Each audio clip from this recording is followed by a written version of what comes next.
amener la ZLECAF à un niveau supérieur. Je vais maintenant passer à la question, est-ce que le secteur financier africain peut être un moteur de changement dans le cadre de la zone de libre-échange continentale? Nous avons un panel là. Mais avant cela, je veux eh bien, inviter un expert pour nous donner un aperçu.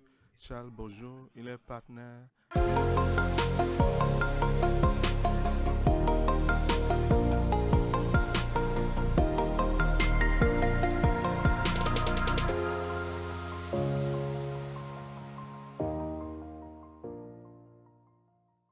Good morning. I'm very happy to introduce this panel. Je suis heureux d'introduire ce panel avec des panélistes de grand nom. Et le sujet aujourd'hui, c'est de répondre à la question suivante. Est-ce que l'industrie financière, comme étant l'épine dorsale pour l'intégration régionale, là, et en effet, je n'ai pas la prétention de répondre à cette question, puisque c'est la responsabilité des panélistes de répondre à cette question. Je ne suis pas allé bien de ma position d'expert de répondre à cette question, mais l'exercice consistera à pouvoir baliser la voie pour des questions. Je vais leur demander de bien vouloir répondre à ces questions essentielles sur la ZLECAF et l'intégration régionale et l'industrie financière. Trois questions. La première, l'industrie financière est-elle l'épine dorsale de l'intégration régionale conformément à l'étude, conformément à la situation actuelle présentée par la ZLECAF? Est-ce que la ZLECAF sera l'épine dorsale pour l'intégration régionale? Qu'est-ce qui peut être fait pour renforcer cette intégration? La première question, l'industrie financière. Si nous comparons avec l'étape actuelle, la situation actuelle de la ZLECAF, si nous voyons la situation actuelle, je peux dire que la réponse est plutôt non. Considérant la situation actuelle de la ZLECAF, pour voir cette portée, la portée est grande. L'industrie financière fait seulement partie de ce champ ou bien de cette portée de la ZLECAF en tant que service. Et la ZLECAF actuellement ne fait pas référence à une monnaie unique ou bien la coopération en termes de politique monétaire. Il n'y a pas non plus l'union bancaire avec une seule entité de supervision et la garantie des dépôts ou un passeport africain pour les institutions africaines qui opèrent sur le continent africain. Mais une initiative récente de la ZLECAF, qui est le PAPS, c'est un service proéminent qui est proposé par l'industrie financière. Vous le savez si bien que le PAPS, c'est un système et de règlement centralisé lancé il y a quelques semaines par Afreximbank avec l'appui du secrétariat de la ZLECAF. Mais ce que nous devons considérer de manière intéressante dans cette initiative, c'est de savoir que le PAPS est un pan de géant pour que la ZLECAF puisse faire des avancées en rendant les paiements transfrontaliers sur le continent africain plus faciles et également bâtir la confiance au niveau des acteurs économiques. La question qu'on pourra poser, est-ce qu'on peut considérer le PAPS comme état bien, un pilier de l'économie, comme c'est le cas en Europe pour l'économie africaine et la souveraineté financière du continent africain? La seconde question, au cas où cela réussissait, est-ce que l'industrie financière sera bien, le pilier de l'intégration régionale? L'opinion n'est pas unanime. Nous savons que plusieurs économistes sont en train de lutter sur je ne suis pas sûr sur le continent africain, je ne sais pas s'ils parviendront à un accord ici devant ce public pour pouvoir illustrer ces questions tout aussi intéressantes. Permettez-moi de citer ces deux économistes de renom que vous pouvez voir à l'écran qui ont rédigé un rapport sur un événement organisé par la Banque de France sur l'intégration financière sur le continent africain. Pourquoi l'intégration financière en Afrique? La question pourrait se poser en ces termes pour pouvoir compléter les épargnes internes qui sont mal levées et également améliorer l'allocation de financement pour des investissements à fort impact et qui sont productifs ou pour aider les PME et les consommateurs à avoir accès aux services financiers, en particulier les crédits et les méthodes de paiement ou l'amélioration de l'efficacité du système bancaire en renforçant la concurrence et en divulguant les bonnes pratiques, y compris la question de la supervision, ou pour soutenir le développement des banques africaines. Le dernier, non le moindre, et qui est plus répandu, c'est que l'industrie financière, telle que je l'ai dit il y a cela quelques minutes, constitue le pilier du soft power et également de la souveraineté. La troisième question, qu'est-ce qui doit se faire pour renforcer ce pilier? Comment accélérer? La question que j'aimerais poser à ce niveau est celle-ci. La ZLECAf peut-elle tirer parti des politiques et cadres actuels au sein des organisations régionales? Et la ZLECAf doit-elle promouvoir un cadre réglementaire homogène, y compris les cadres régionaux, et promouvoir la coordination continentale entre les régions? De même, comment pourrons-nous atténuer les risques qui peuvent résulter à la suite de l'intégration financière? Ceci constitue une question importante parce que nous savons que la réglementation, l'intégration financière renforce les risques de contingence entre les pays, également les risques au niveau du système bancaire des États. Et nous le savons. Nous en avons fait l'expérience en Europe après l'instauration de l'union bancaire. Nous savons également qu'une bonne industrie financière qui est bien régulée et bien supervisée, et l'efficacité de la régulation dépend de la capacité à créer l'équilibre entre les objectifs de contrôle des risques systémiques et ne pas attendre pour le financement de l'économie. Parce que la question pourrait être celle-ci. Alors, au niveau des micro-entrepreneurs, comment pourrons-nous superviser de manière consolidée les groupes panafricains, les transactions transfrontalières au niveau du macro-prudentiel? Comment pourrons-nous parvenir à l'harmonisation ou à la mise en place des trois piliers, les trois piliers de Bâle, du cadre de Bâle sur le continent? Et le dernier, non le moindre, comment créer l'équilibre entre l'intégration et la subsidiarité. Merci de votre attention. Merci beaucoup, Charles. Un grand banc. Il a bien planté le décor pour la discussion sur la ZLECAf. Est-ce que nous pouvons accueillir les 4 panélistes pour aborder ces questions de manière plus approfondie? Professeur Bénédicte Rama, président de Afrexim Bank. Merci beaucoup. El Hassan Kaba, directeur de Massam Bank. On applaudit pendant qu'ils arrivent. Jamila Sherif, qui est DG de Credit Registry. Et enfin, de non le moindre, Mabouba Den, vice-président finance et services grandes entreprises à la BIDC. Mesdames et messieurs, madame et messieurs, merci beaucoup. Nous avons entendu parler de la zone de libre-échange continentale qui a commencé depuis 2021 avec 43 pays africains qui ont ratifié cela.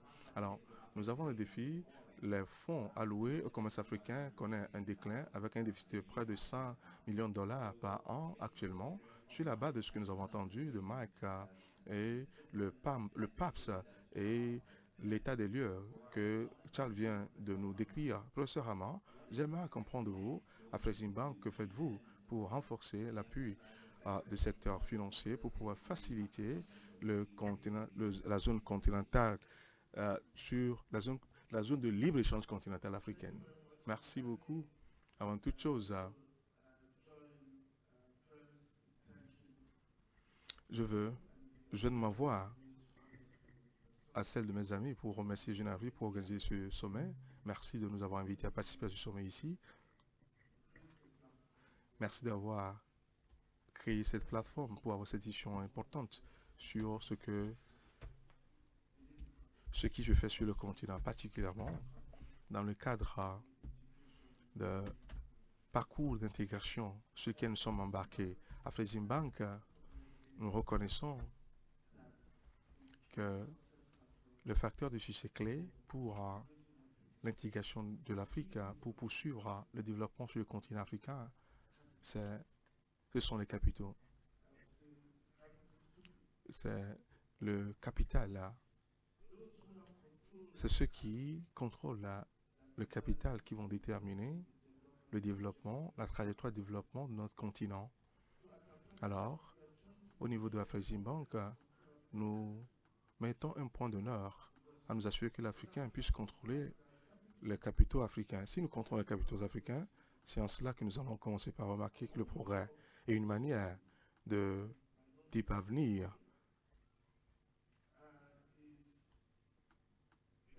C'est de nous assurer que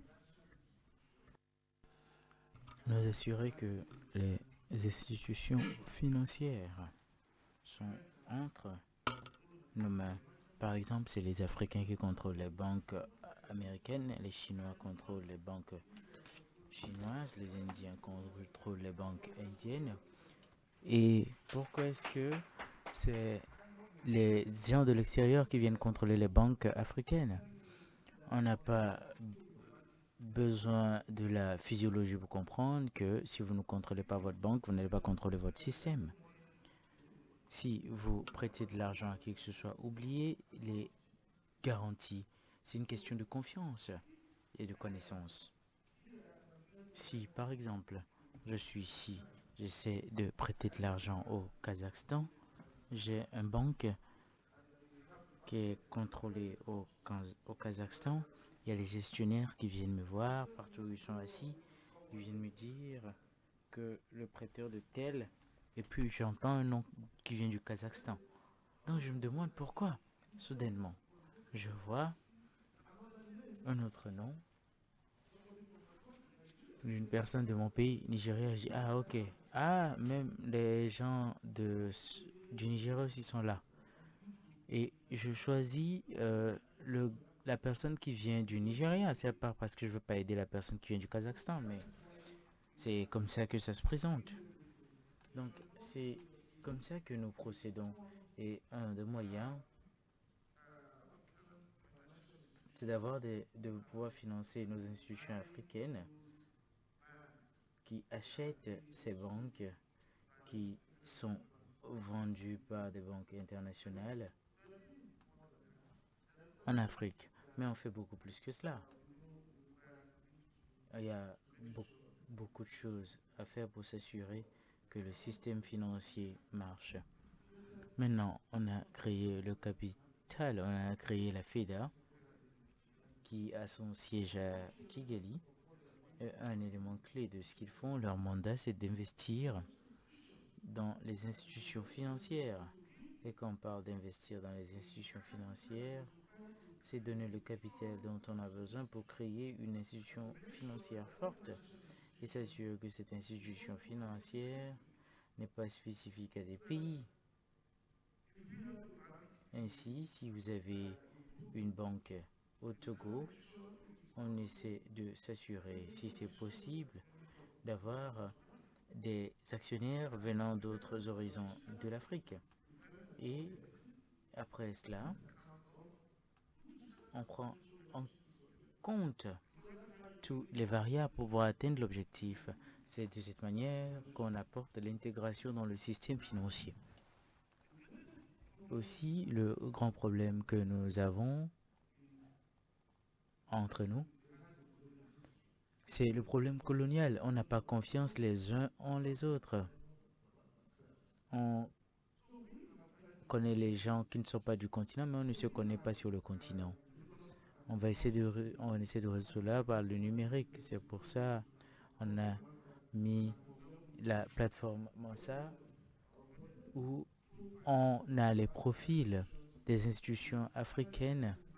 On commence d'abord par les banques et maintenant on a les PME. Maintenant on a 10 000 déjà à bord et tout un chacun sur cette plateforme a un numéro d'immatriculation. Et maintenant, on voit qu'on peut utiliser les appellations de manière interchangeable. Mais ce que ça fait, c'est que ça essaie de bâtir la confiance. Vous voyez les règles qui existent dès que vous partez sur la plateforme. On sait que plusieurs quittent même le continent. Maintenant, il y a certains pays dans lesquels les banques ne peuvent même pas mettre en place des lettres de crédit. Donc on a pris une décision délibérée en tant que banque que nous allons offrir des services de commerce à au moins 500 sur les 600 banques réglementées sur le continent. Nous avons déjà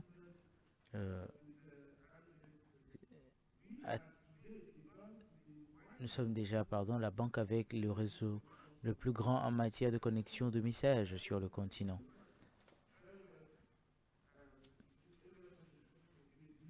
Je crois que la personne qui doit nous talonner de très loin.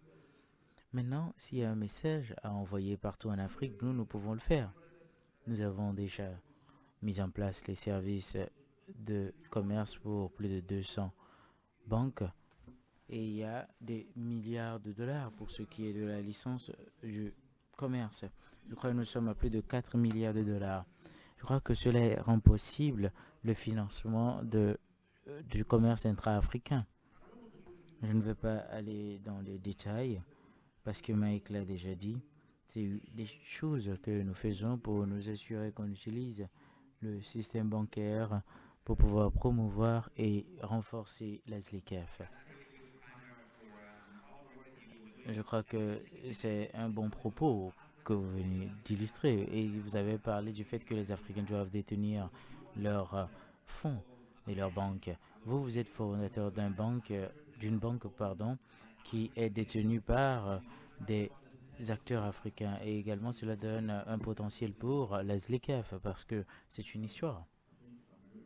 Je crois que je suis très heureux d'entendre les propos de Kurama. Vraiment est tellement important que les banques africaines, l'économie africaine doit être détenue par les Africains. C'est vraiment important.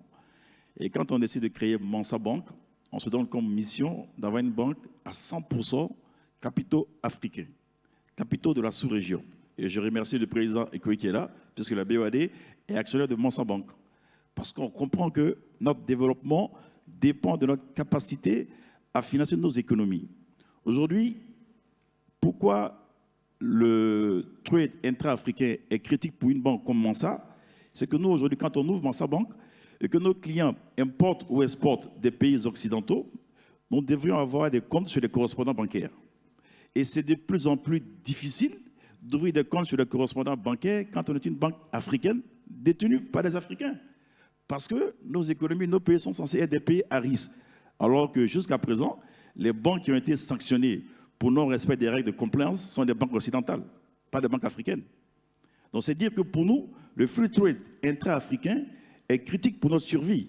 Ce n'est pas une affaire de dire la survie de notre activité dépend de notre capacité à accompagner nos acteurs locaux, à commercer avec d'autres pays africains. Donc c'est dire que cette initiative pour nous est la bienvenue et même plus notre survie en dépend. Donc nous ne pouvons pas être à marge de cette initiative-là parce qu'aujourd'hui nos clients, nous les poussons davantage à commercer avec des contreparties africaines où on ne nous demandera pas forcément d'avoir des KYC de 1000 pages et où à chaque instant, on peut fermer le compte sans préavis parce que nos pays sont des pays censés être à risque. Donc, pour nous, pour une banque comme Mansa, le commerce intra-africain, de son succès, va dépendre de notre survie. Et c'est pour cela que nous sommes à plein et à fond dedans. Merci. Just a small issue. As a local Juste une question. En tant que banque africaine locale, comment pensez-vous à gérer les questions environnementales juste pour cette question? Pour ce qui est de notre zone ou de notre région, nous avons déjà un code régional qui est déjà là pour résoudre les mésententes entre les acteurs. Nous avons l'OADA et en Côte d'Ivoire, on a la cour d'arbitrage. Pour régler ces problèmes-là. Et cette Cour de justice, elle agit. Malheureusement, le commerce entre les pays même de la zone EMOA, même monnaie, même droit des affaires, je dirais libre circulation des biens des personnes, c'est à peine 15%. Donc c'est dire qu'il faut beaucoup plus. Et ce n'est pas juste que les disputes qui ne sont pas réglées, les disputes sont prises en charge par une cour commune. Malheureusement, jusqu'à présent, le commerce intra-zone est à peine de 15%. Pourquoi? Donc il faut vraiment réfléchir à fond et aller en changeant la nature de nos économies même, que nous arrêtions de produire ce que nous ne consommons pas et que nous commencions à produire ce que nous consommons et à faire un peu de transformation. Et c'est un peu tout ça que le FCT veut encourager et c'est dans ce sens que Mansa Bank est dans vraiment cette logique aussi de promouvoir ce commerce intra-africain parce que de son succès dépend notre survie. All right. Dr. Jamil. Alors, Dr. Jamila, vous, à Credit Registry, vous êtes le premier bureau de référence de crédit au Nigeria et vous avez fait des avancées notables permettant aux gens d'avoir accès au financement du capital et tout ça. Donc, quel est votre avis pour ce qui est de la couverture de la ZLECAf sur tout le continent? Merci beaucoup. Je vais d'abord ajouter à ce que Sergio a dit hier à l'AFC. Il a dit que pour qu'il y ait le commerce robuste, il faut le trade finance, le financement du commerce.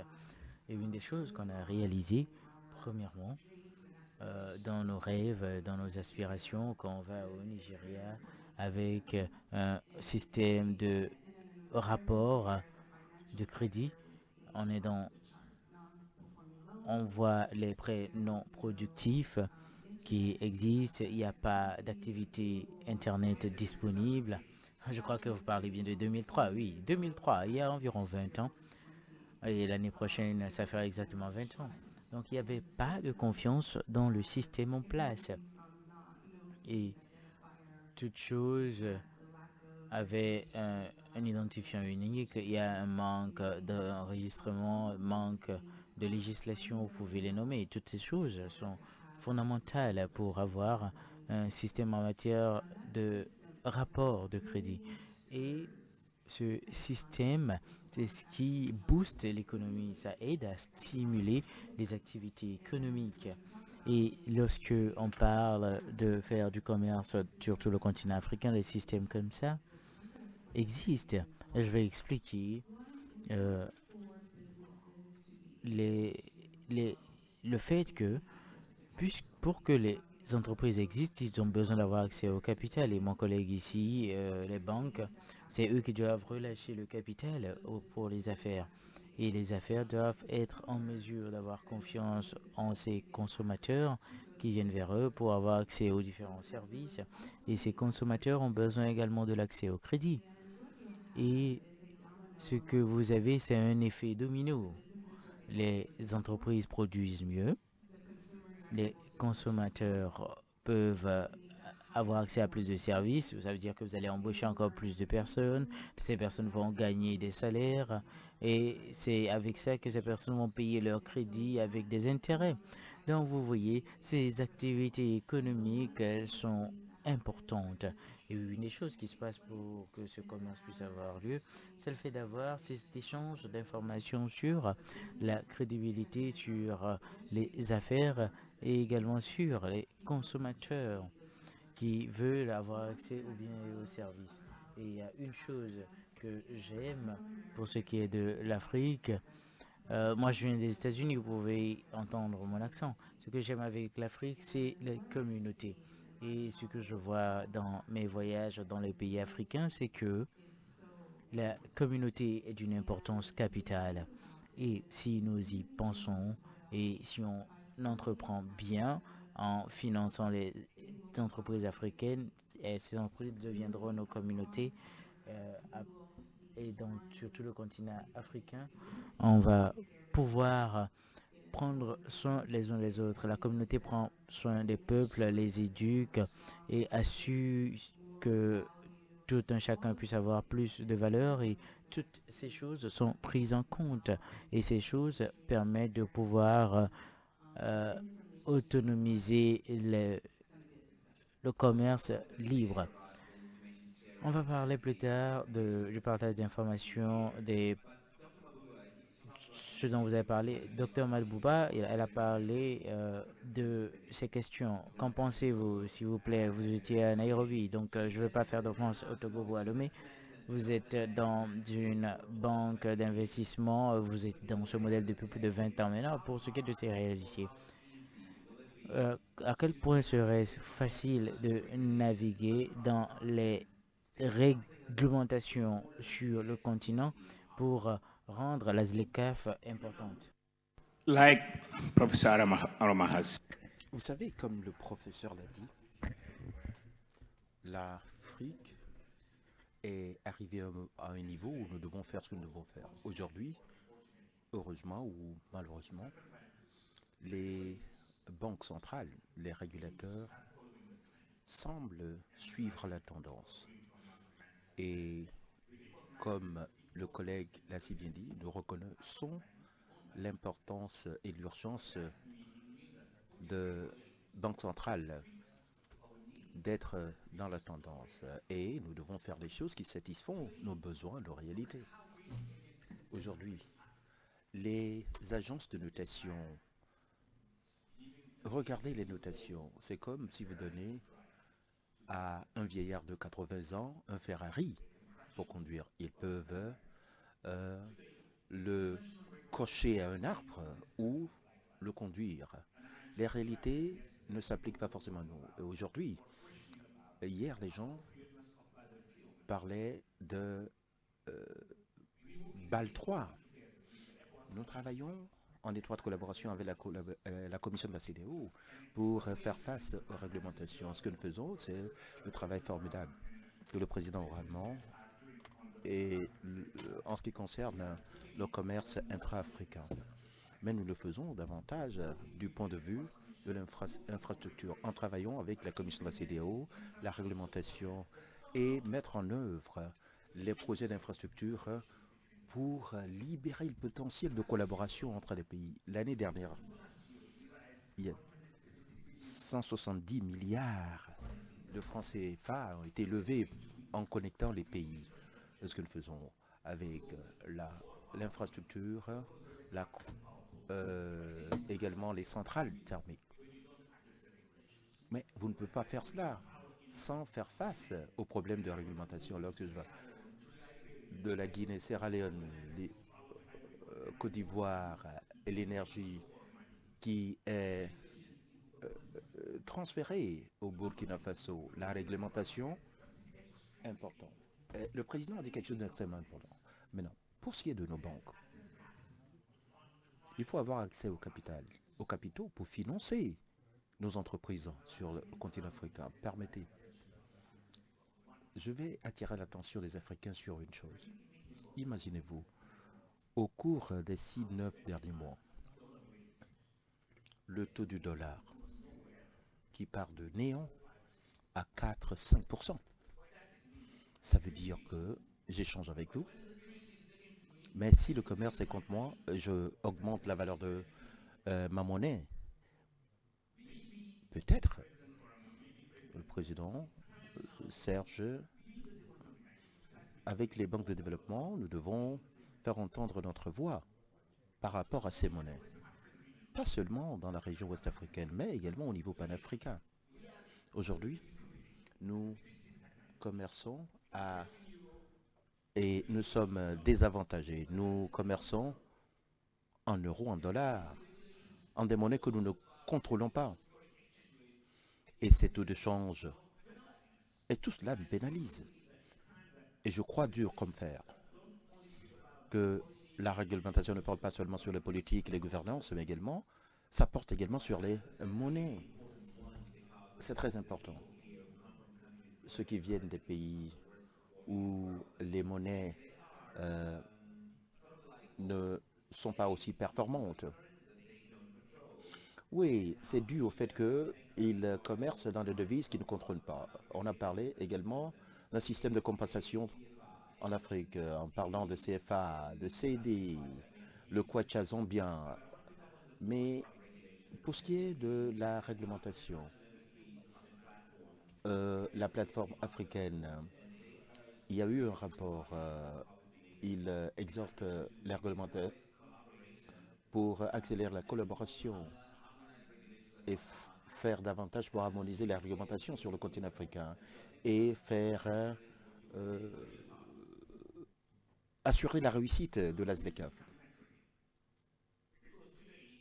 Aujourd'hui, si l'Afrique de l'Ouest veut commercer avec l'Afrique de l'Est, eh bien, on doit établir le lien entre les deux réglementations. Eh bien, il y a des gens qui ont faim et ont besoin de maïs, en Zambie par exemple.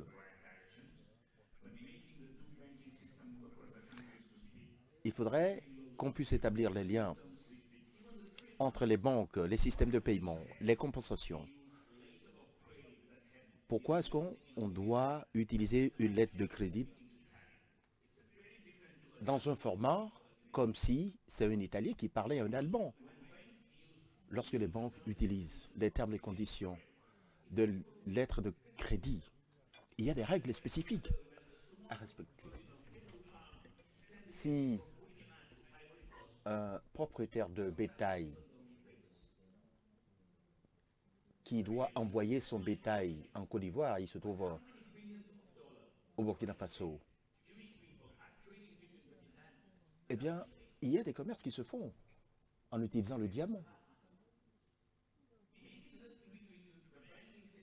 Le système bancaire doit s'adapter en termes de réglementation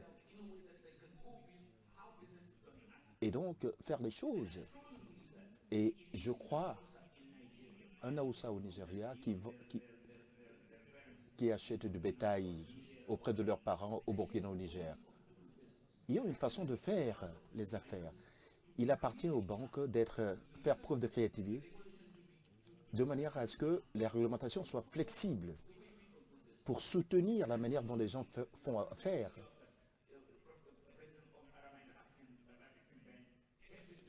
C'est ce que le président de Afreximbank ne cesse de faire. Et hier nuit, ils reconnaissent Mme Kanayo comme le leader femme dans ce domaine. Après ce panel, nous aurons une conversation avec Serge Ekoué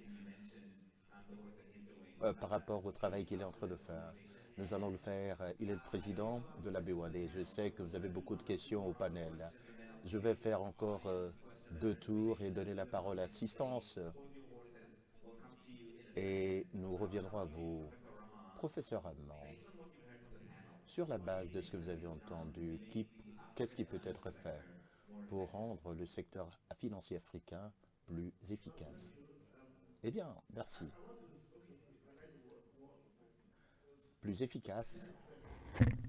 Oui, j'aime bien ce groupe de mots parce que ce système est déjà efficace.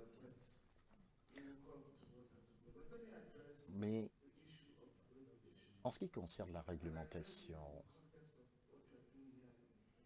je voudrais l'opposer à ce que nous faisons ici à FIS. Ils ont fini à négocier, il y a de cela quelques mois, le protocole sur les services.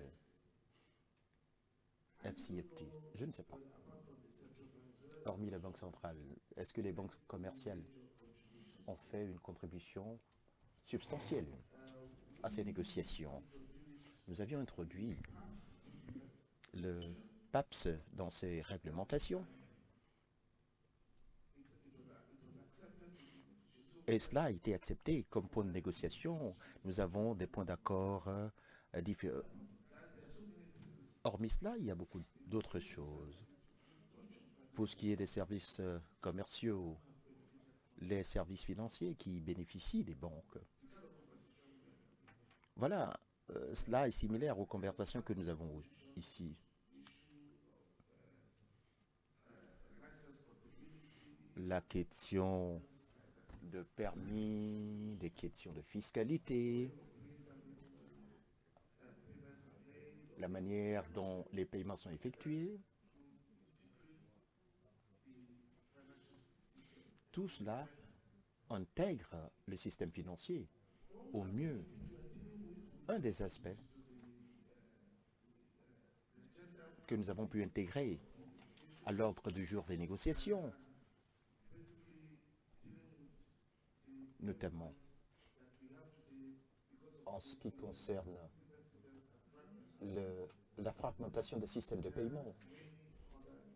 Mais il y a beaucoup d'autres choses à aborder. Le système financier, le système bancaire,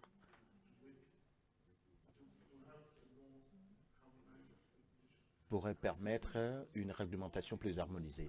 Je le dis, la bonne nouvelle, en ce qui concerne les services, la bonne nouvelle, nous faisons quelque chose de très concret par rapport à cela. Il y a quelque chose de très similaire qui existe. Nous avons des normes, plusieurs normes sur le continent.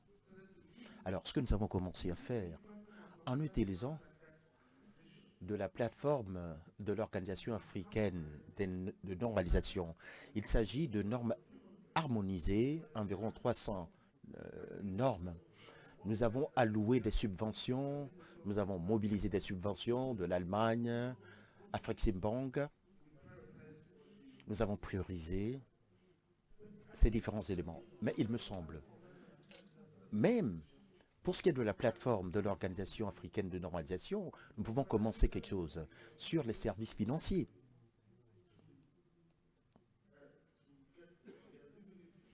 Et faire émerger les idées. Mais je pense que c'est très important de faire cela. À moins d'intégrer les services financiers, les autres services ne seront pas intégrés. Maintenant, comment rendre tout cela plus efficace? Hormis les réglementations, je l'ai dit tantôt. Nous avons un système bancaire. Les systèmes bancaires doivent interagir entre eux. Cette interconnectivité doit être de mise. C'est pour cela que je mets l'emphase sur la relation que nous avons sur le continent africain. Et je pense que nous devons avoir de très bonnes relations entre eux, ces systèmes, pour envoyer des messages. C'est très simple. Mais cela revêt une importance capitale. Ce faisant, nous serons plus efficaces pour promouvoir l'échange des valeurs entre nous. Et également l'interconnectivité. Il y a de cela des années, à Afreximbank, nous avons essayé de lancer l'association des banquiers africains. Eh bien, la mayonnaise n'a pas tellement pris. Il me semble que nous devons commencer à y réfléchir.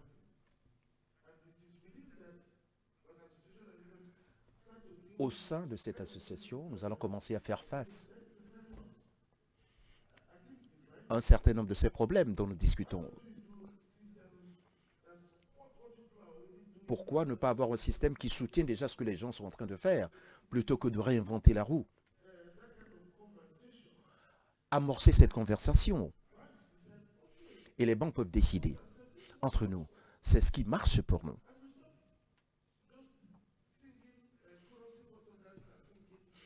Plutôt que de faire du mimétisme. Eh bien, les gens nous disent de faire telle chose, on vient copier-coller.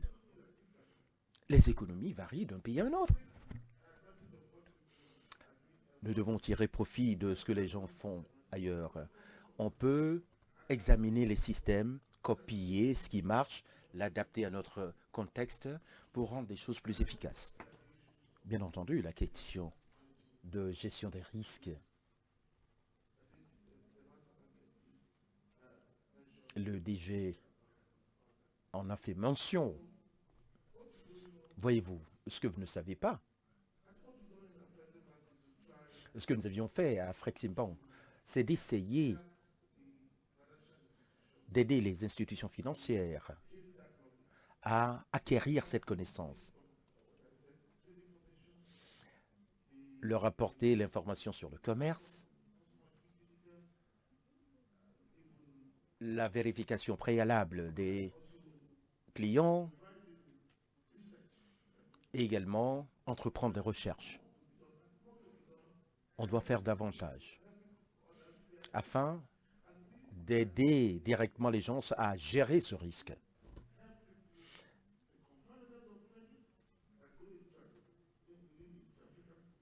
Et essayer de donner ces informations sur ces crédits, offrir les garanties qui soutiennent également le commerce intra-régional. Et le travail que le Credit Registry est en train de faire, ils ont commencé à opérer au Nigeria. Félicitations, ça je ne savais pas que vous avez fait autant de chemin. Mais vous devez élargir vos tentacules dans toute la région. Si vous voulez ratisser plus large dans la région, vous voulez d'autres partenaires, nous sommes là. Parce que cela nous aide. Cela nous aide à rendre tout cela efficace. Et bien entendu, le paiement. Il y a 42 monnaies sur le continent africain, fragmentées.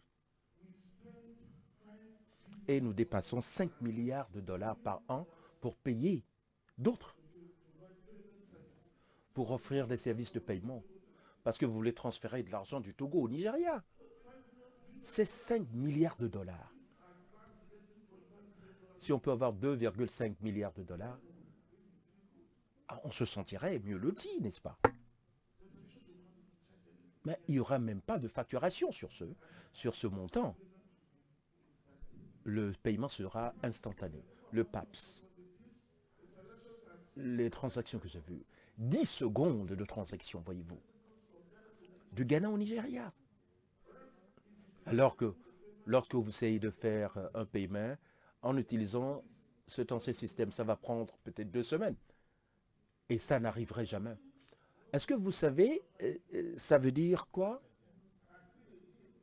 Lorsque vous faites une transaction avec quelqu'un, la personne à qui vous transférez de l'argent, oui, mais les gens ne vont pas vous envoyer les marchandises, à moins de voir l'argent transféré. Donc, vous devez attendre 2 semaines. Ils reçoivent l'argent et ce n'est qu'après qu'ils peuvent vous envoyer les marchandises. Et donc, maintenant, vous comprenez pourquoi nos PIB ont chuté. Et la transaction prend du temps. Et cet argent est gardé quelque part pour booster de la liquidité. Et donc, il faut de la rétrocession à vous-même, à un taux 35%, je ne sais pas pourquoi. Voyez-vous, faites tout le calcul sur la base de transactions que nous faisons. C'est juste pour vous donner une idée. Nous sommes dans cet engrenage. Si on commence à faire face à ces problèmes, et c'est pour cela que je vous félicite d'avoir créé cette plateforme. Il faut ouvrir cette plateforme. Nous allons utiliser tout cela pour revitaliser l'Association africaine des banquiers. Nous allons l'utiliser comme plateforme pour changer les réglementations. C'est une plateforme de dialogue avec les banques centrales.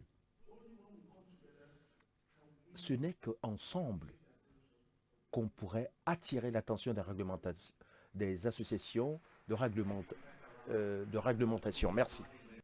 I'd love to hear you. C'était en train d'acquiescer tout ce qu'il disait. Je vous donne la parole pour revenir sur la banque de la CEDEAO pour le développement. Si vous soutenez également la ZLECAf, allez-y.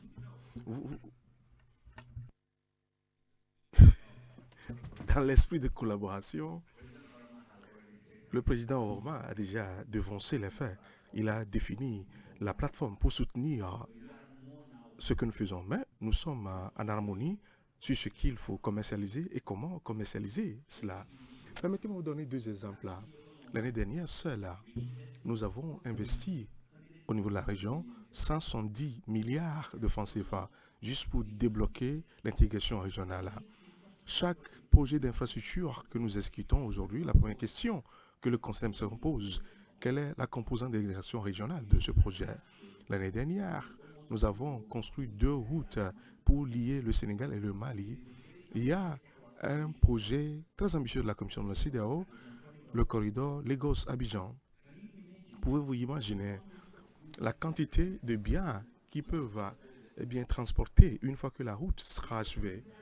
Des simples choses comme le pot de frontières. L'année dernière, nous avons financé près de 7 frontières, de postes de frontières dans le pays. L'Afrique de l'Ouest, nous avons le programme d'échange d'énergie de l'Afrique de l'Ouest. Guinée-Conakry, aujourd'hui, ils ont moins de 22% d'accès à l'électricité. Ils ont 2 des grandes centrales hydroélectriques. Il faut juste construire une connexion pour relier ces 2 centrales hydroélectriques au WAP pour que cela soit fait. Le Nigeria produit du gaz. Le Sénégal va produire très bientôt du gaz. Pouvez-vous imaginer où nos voisins, la Sierra Leone, qui n'ont pas plus de 50% d'accès à l'électricité également. Si vous n'avez pas d'accès à l'électricité, que pouvez-vous produire? Première des choses. Alors, deuxièmement, l'accès au financement. L'année dernière seulement, nous avons financé 300 millions de dollars aux banques locales pour pouvoir faire le post-financing, pour booster le financement plutôt.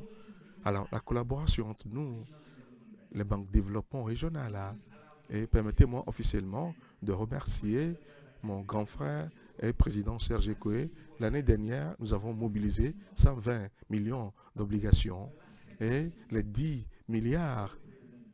J'ai appelé le président Serge, j'ai dit, président, nous avons besoin de 10 milliards pour achever mon budget. Il m'a dit, c'est fait dans moins de 10 minutes. Et président, je veux le remercier au nom de tout le monde. Parce que c'est le type de collaboration dont on a besoin sur le continent. J'ai besoin de 100 millions de dollars. J'appelle le président Orama pour vous m'aider. Pour faire quoi?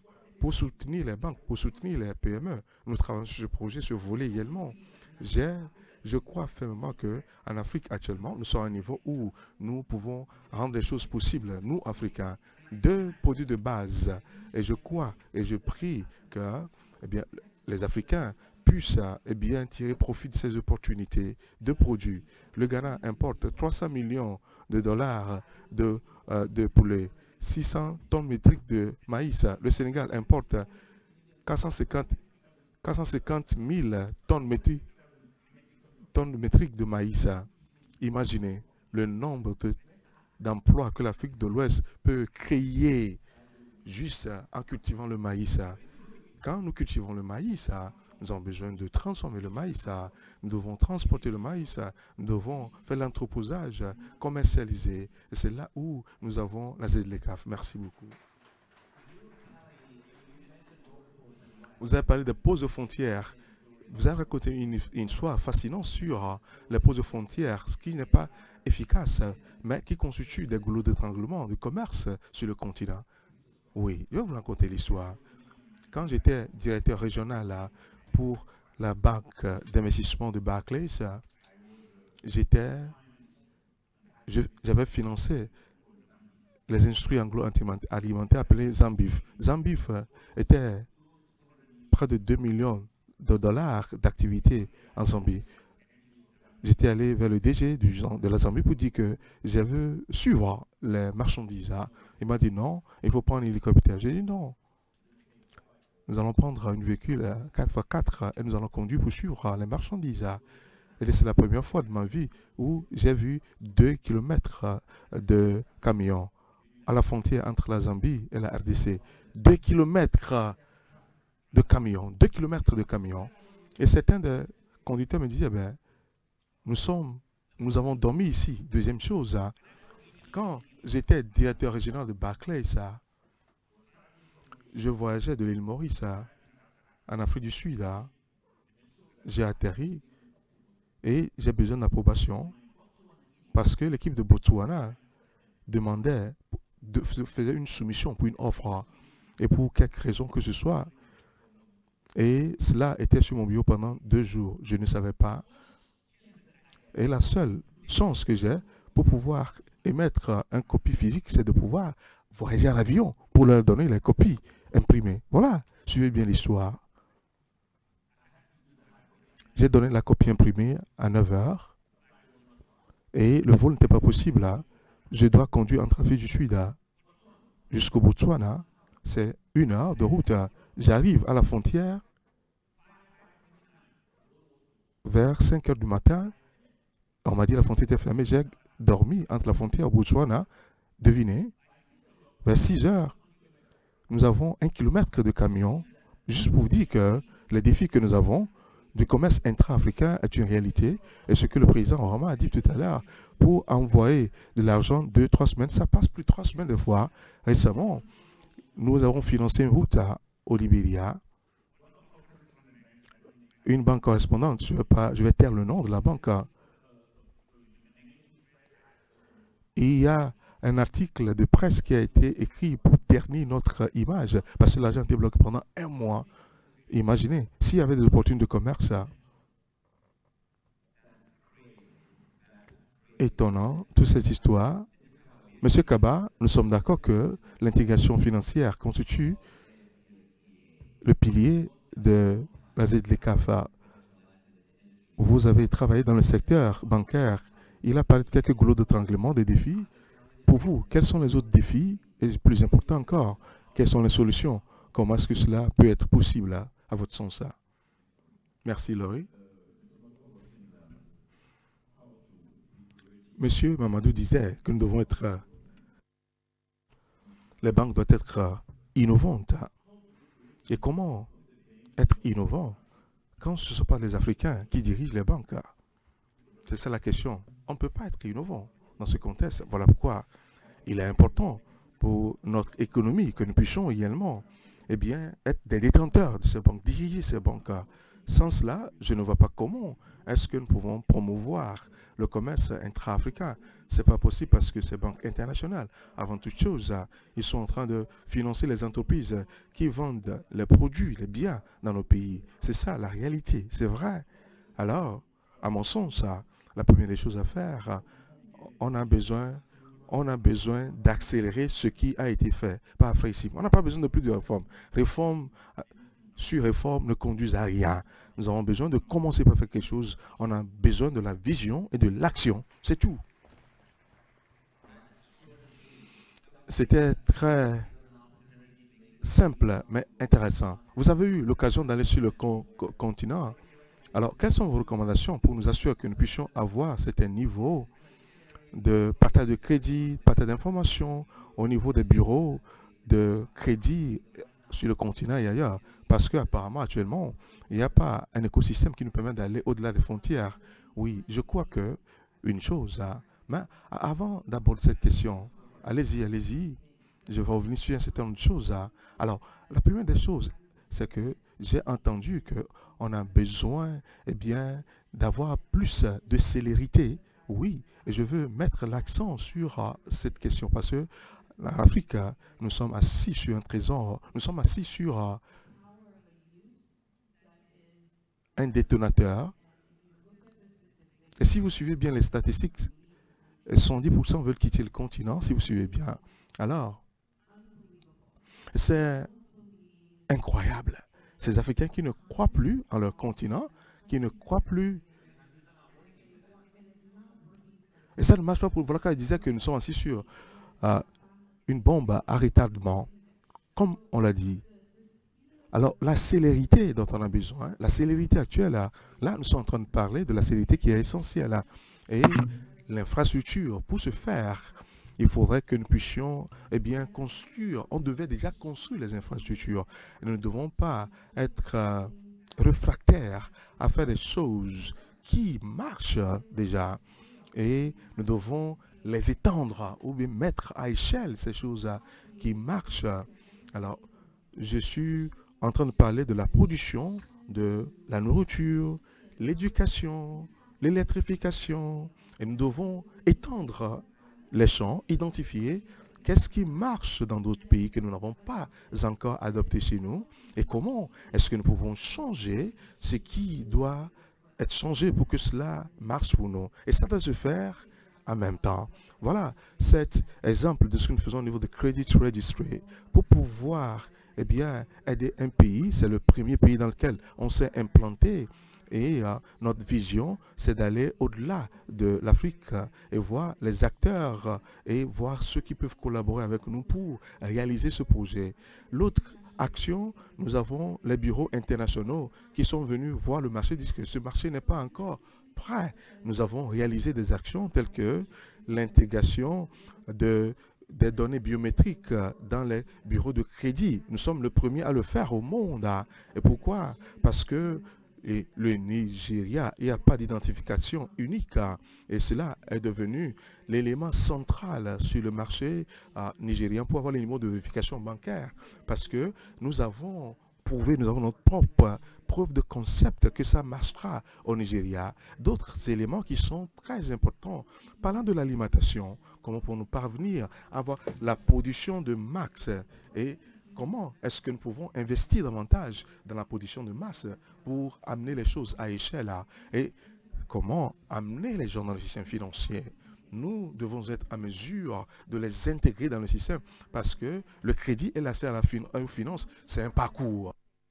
Nous ne sommes pas là pour dire que seulement oui, je veux du crédit ou comment pas postuler pour un travail, dire que je vais être directeur d'une entreprise quand tu n'as jamais travaillé. Donc, dès le début, il faut commencer avec les petites transactions, prouver que on peut vous accorder du crédit et avoir l'opportunité d'apprendre et voir également le pouvoir de se taxer, avoir par rapport au système. Et également, je vais parler de la question de la collaboration pour les opérateurs au niveau transfrontalier et c'est très important, surtout avec le bon investissement. Alors, je vais utiliser l'analogie de mon confrère par rapport à l'autoroute. On va créer l'autoroute pour les autres pourvoyeurs de données ou des centres d'excellence sur le continent.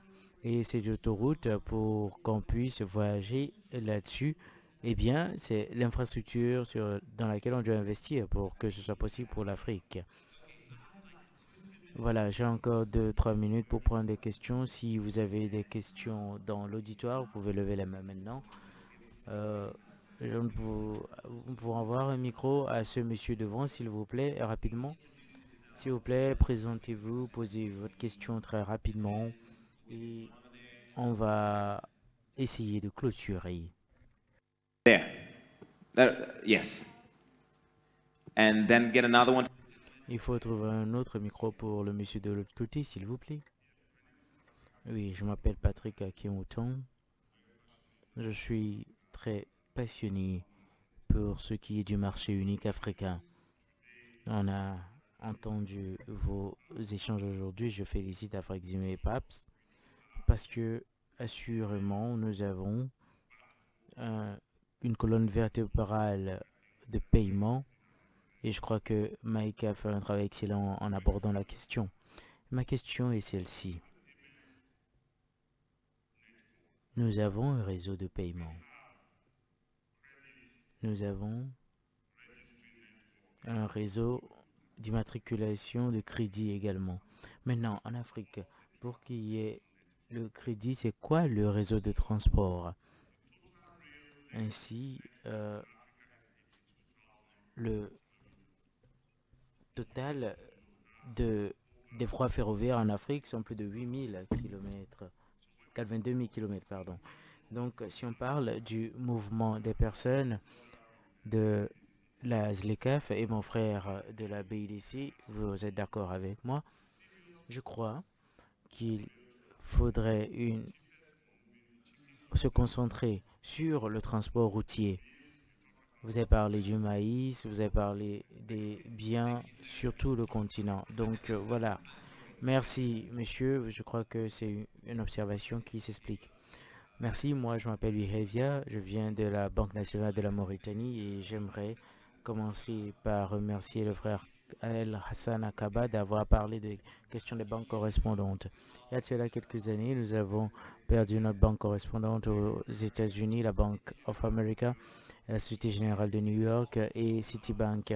Ils ont tous fermé nos comptes en devises et nous avons été pénalisés. De la même manière, ils ont soutenu Dubaï et d'autres paradis fiscaux où il y a le blanchiment d'argent et on ramène ces sommes sur la table. Donc, qu'est-ce qu'on doit faire pour pouvoir passer outre ces entraves, nous qui venons d'Afrique? Vous savez, je viens de Mauritanie. Je me suis arrêté d'abord à Bamako, à Dakar, Abidjan, avant d'arriver ici. Nous sommes en Afrique de l'Ouest, cependant. Donc, s'il vous plaît, aidez-moi à comprendre comment est-ce qu'on peut surmonter ces obstacles. Vous avez eu 3 escales de la Mauritanie pour ici? Oh, oui, j'ai pris de Mauritanie pour arriver à Abidjan. Je me suis arrêté à Bamako et à Dakar. Et j'ai pris Air Côte d'Ivoire d'Abidjan pour venir ici. Pourtant, nous sommes dans la même sous-région. Donc, si on ne peut pas faire une syndicalisation pour pouvoir faire face aux États-Unis pour ces questions de banque correspondante. Docteur Mabouba, oui. Vous savez, c'est la raison pour laquelle la CEDEAO a créé ASCAI. Et c'est la même raison pour laquelle la CEDEAO a créé EcoBank. Mais je crois, comme vous avez dit, il y a du pain sur la planche. Vous savez, je vais vous partager cette petite histoire que j'ai entendue il y a 2-3 jours. Une grande banque régionale, je ne vais pas citer son nom, a un système de budgétisation annuel et l'un des directeurs a dit, je viens de Paris. Il m'a dit, je lui ai dit, pourquoi Paris? Il a dit, bah, c'est le moins le plus facile d'entrer dans ce type de banque. Et vous savez, c'est une banque qui couvre 8 des 15 pays de la CEDEAO. Et je suis parfaitement d'accord avec vous pour ce qui est de la question des compagnies aériennes et on doit travailler sur cette question. Et également, j'aimerais, s'il m'est permis, évidemment, les personnes comme le président Serge, le président Oraba, vous êtes proche des présidents de nos États, il y a tellement de compagnies fragmentées. Comment est-ce qu'on peut, pourquoi ne pas amener ces compagnies ensemble? Je ne dis pas de créer Air Afrique, mais mettre quelque chose sur pied qui est dirigé par des privés. Je crois que c'est faisable et c'est ce que je conseille. J'ai vécu à Londres pendant 10 ans et pour aller en Espagne, j'ai payé 10 euros avec EasyJet. Pourquoi je dois payer 1 million de francs CFA pour quitter Lomé et aller à Dakar? Et la même chose s'applique aux voies ferroviaires. Je crois qu'on doit beaucoup travailler et je crois fermement que maintenant qu'il y a Frexim, BOAD et la BIDC et RMO, je crois qu'on travaille ensemble main dans la main et on pourra avancer. Oui, j'aimerais répondre à ces 3 questions. Vous avez parlé des voies ferroviaires et je vais vous dire quelque chose de très important. Avant d'aborder cette question, vous savez, je suis une des personnes qui croient, et dans ma banque généralement, nous croyons que le déficit infrastructurel est un problème généralisé du commerce africain et pas seulement spécifique au commerce intra-africain. C'est très générique, il faudrait résoudre ce problème de manière générale. Permettez-moi d'expliquer pourquoi on croit cela et il y a une approche que nous adoptons. Aujourd'hui, le commerce total africain, que ce soit les prix des produits qui se situent entre 900 millions de dollars et 1,2 trillion, c'est-à-dire 1000 milliards. Donc, la question, c'est pourquoi est-ce que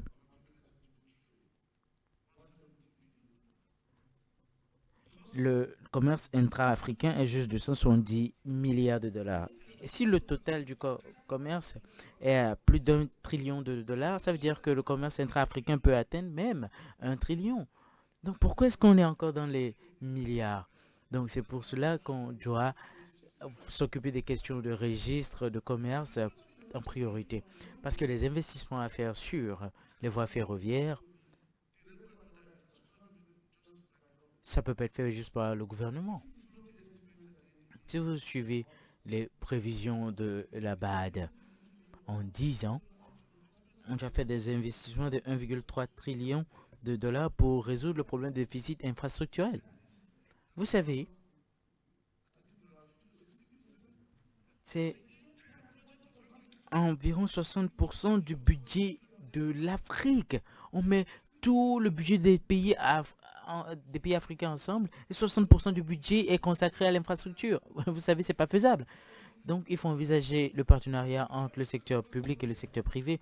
Et le secteur privé ne peut y aller seulement si c'est bancable. Et c'est bancable uniquement lorsqu'on crée le flux d'informations qui fait que les choses se produisent, ainsi pour que les différents partenaires puissent voir que s'ils font les PPP pour une route d'Abidjan à Lagos, qui est l'embouteillage. Pour le moment, on ne peut pas prouver cela. Alors, c'est un élément. Maintenant, il y a d'autres questions abordées et nous pensons qu'il y a quelque chose à faire. On travaille avec des partenaires, notamment au Ghana, et on va essayer de connecter le pays avec le Burkina. Et on a finalisé les voies ferroviaires depuis l'est de la Guinée jusqu'à Buchanan, parce que c'est le moyen le plus facile d'avoir accès à la zone de production du fer. Donc, ça coûte moins de 3 milliards de moins que le fait de bâtir ou de mettre en place des voies ferroviaires dans tout le pays. On a des projets également en Angola qui permettraient de relier l'Atlantique à l'océan Indien, parce que ça va quitter Lobito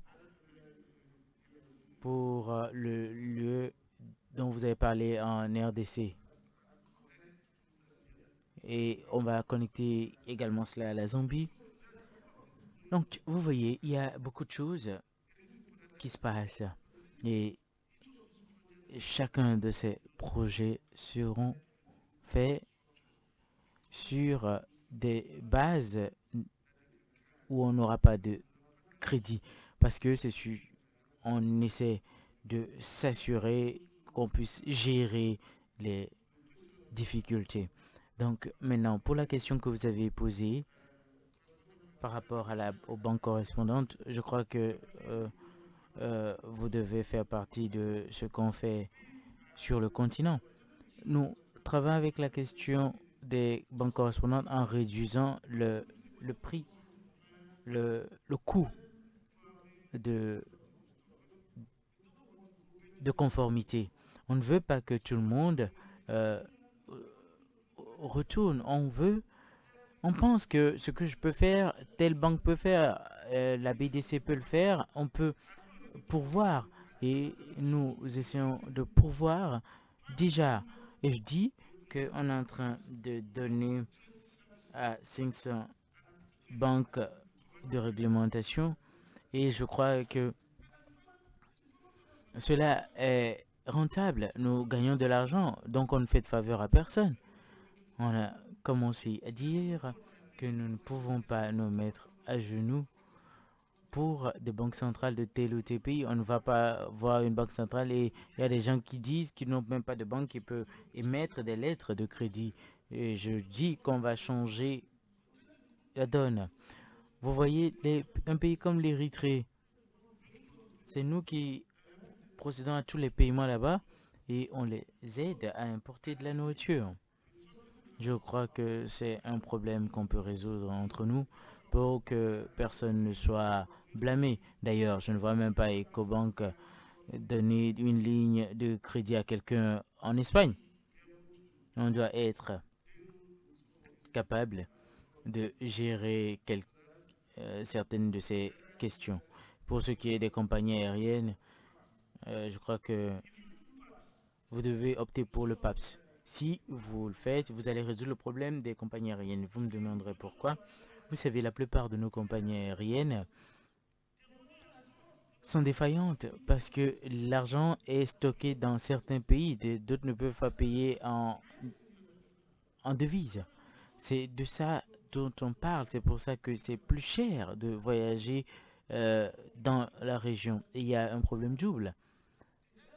C'est que les prix pour les compagnies sont en dollars, ce qui fait que c'est très cher pour les monnaies locales. Maintenant, si ça devient le cas que pour acheter un billet, entrer dans Ethiopian Airlines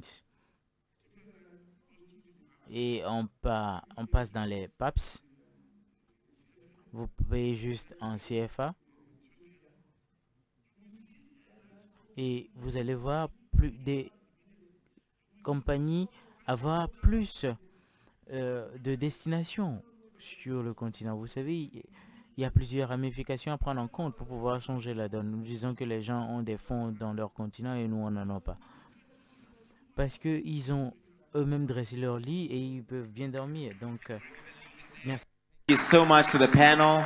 Before they step down, I'd like to invite, please. Infiniment merci au panel. Nous allons maintenant inviter le président de la BOAD à se joindre à moi pour cette conversation à l'autre bout du podium.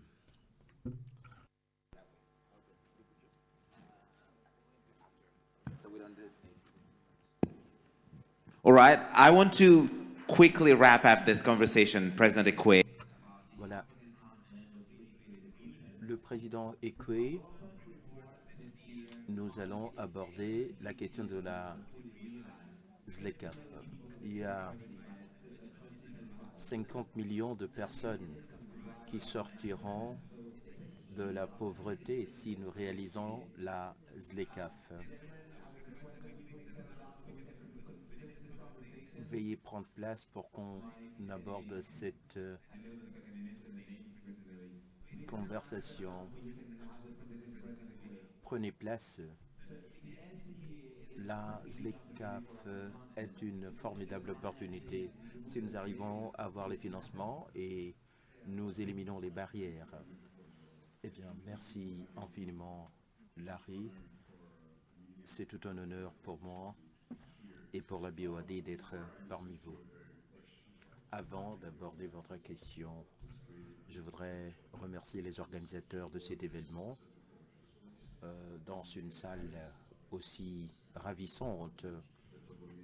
Et je voudrais également remercier les sommités de la République et super. Lomé peut devenir la plaque tournante des centres financiers. Nous voulons cela. Oui, bien entendu, la ZLECAf est une formidable opportunité. Et ça se comprend. Jamila l'a dit, nous devons réfléchir au-delà de nos moyens. Eh bien, la croissance, nous l'avons à bout de bras. Cela me rappelle le plan d'action de Lagos. C'était dans les années 80, en 1980. L'idée, c'était de créer cette communauté à travers cette démarche. La réalité est que nous devons comprendre, et que cela a été très bien décrit dans les détails, je veux dire en ce qui concerne les opportunités et l'argent que nous dépensons et l'argent que nous perdons, bien entendu, parce que la ZLECAf n'a pas été mise en place à un niveau très élevé.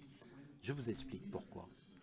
Lorsque vous avez besoin d'une devise ou d'une monnaie A, et vous voulez vous débarrasser de la monnaie B, et ainsi de suite.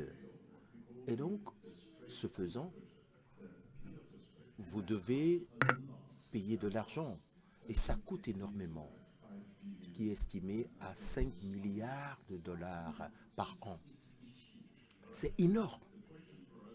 La question pour nous, comment veiller à réfléchir au-delà de nos moyens.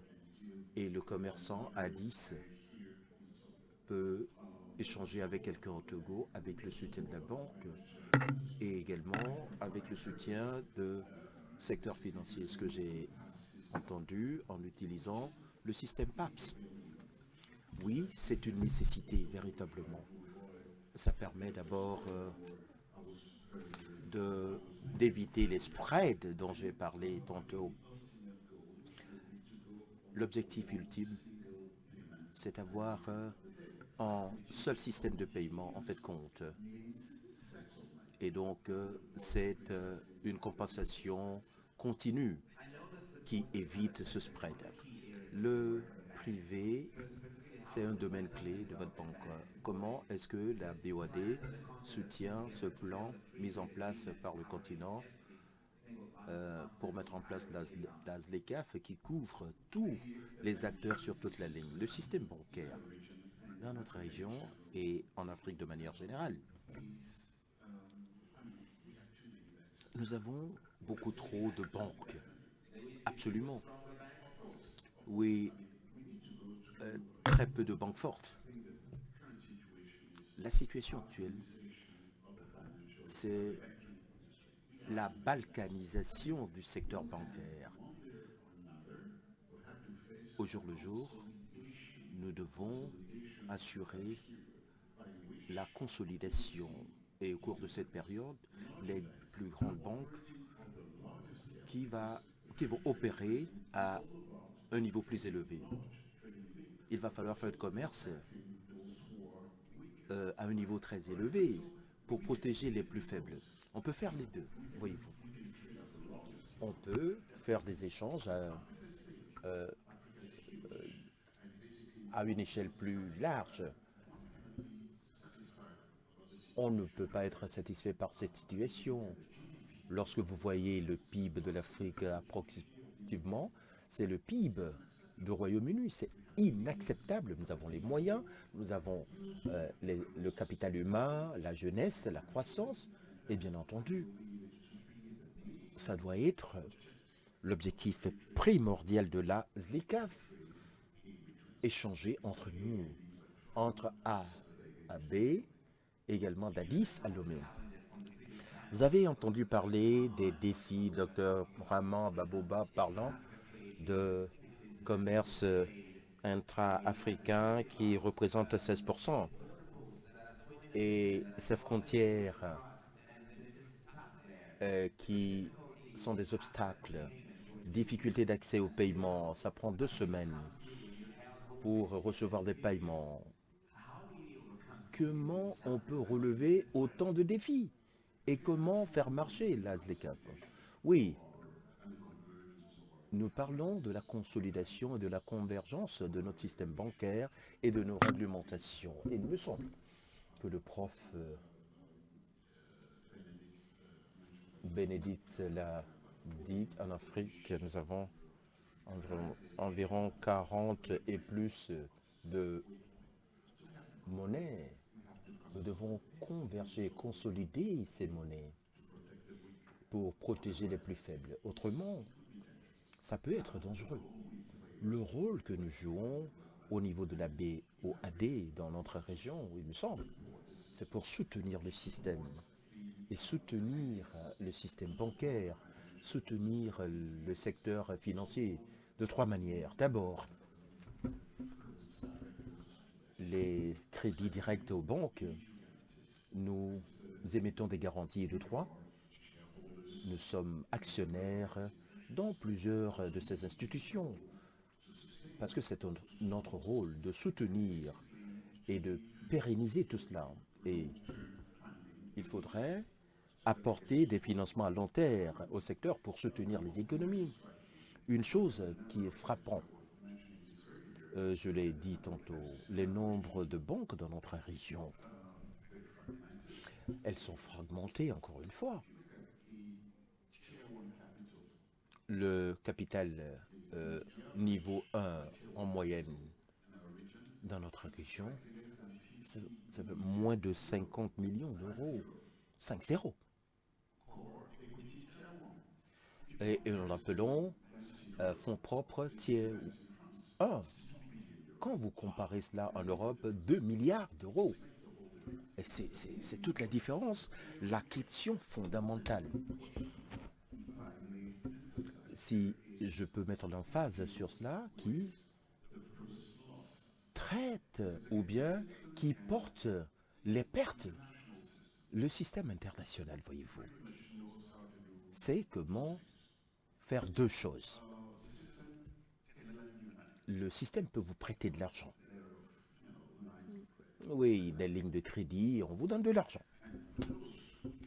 Et ceux qui n'ont pas accès au marché de capital, ils peuvent vous donner des subventions. Et donc pour maintenir votre tête au-delà de l'eau. Mais en ce qui concerne le capital, la pierre angulaire, au cas où il y a un problème, qui va vous aider? Et donc c'est plus compliqué. Il s'agit de capital tier 1, le financement à long terme et également des épargnes à long terme. Vous ne pouvez pas développer un pays, un continent, sans financement à long terme et épargne à long terme. Nous avons beaucoup trop de banques sur le continent, nous devons continuer. Le niveau 1, le tier 1, c'est un capital infime. Il y a trop de monnaie sur le continent. Le Lesotho, le Rwanda, l'Érythrée, le petit pays n'ont pas besoin de ces monnaies, si j'ai bien compris. La ZLECAf n'intègre pas l'union monétaire. Est-ce qu'elle devrait intégrer cela? Et il me semble, en juger par les exemples qui émergent de nos échanges, peu importe ce que les gens disent, ce que nous voulons, c'est la réussite et la stabilité. Oui, les faits sont les faits. Ce mur est vert. Nous devons prédire l'avenir. Maintenant, on peut comprendre. Oui. C'est véritablement une réussite. C'est une preuve réelle de réussite. Oui, on finira par savoir si, ou bien la fin justifie les moyens, dit-on. En Afrique australe, vous faites pas mal de travail. Alors, qu'est-ce que vous retenez par rapport à la ZLECAf et comment le rendre une réalité? Eh bien, cette question s'adresse à tout le monde. C'est notre objectif, notre but. Non, ce n'est pas un rêve. Actuellement, cela est mis en vigueur, cela a été mis en œuvre. Mais là encore, je voudrais vous rappeler du plan d'action de Lagos. Ça a été un rêve. Aujourd'hui, à tout le moins, nous avons le capital humain, le personnel, la crédibilité. Nous avons l'institution, la manière dont nous collaborons entre Afreximbank, BOAD, BIDC, TDB, la BAD, TBS, etc. C'est une réalité. Nous avons suffisamment de compétences. Nous sommes très proches maintenant pour faire face à ces problèmes. Parce que on ne peut plus travailler en solo, que ce soit en Afrique du Nord, Afrique australe, Afrique de l'Ouest. Je pense que nous avons les voies et moyens et les outils pour réussir. Nous avons les moyens et tout ce qu'il faut pour réussir.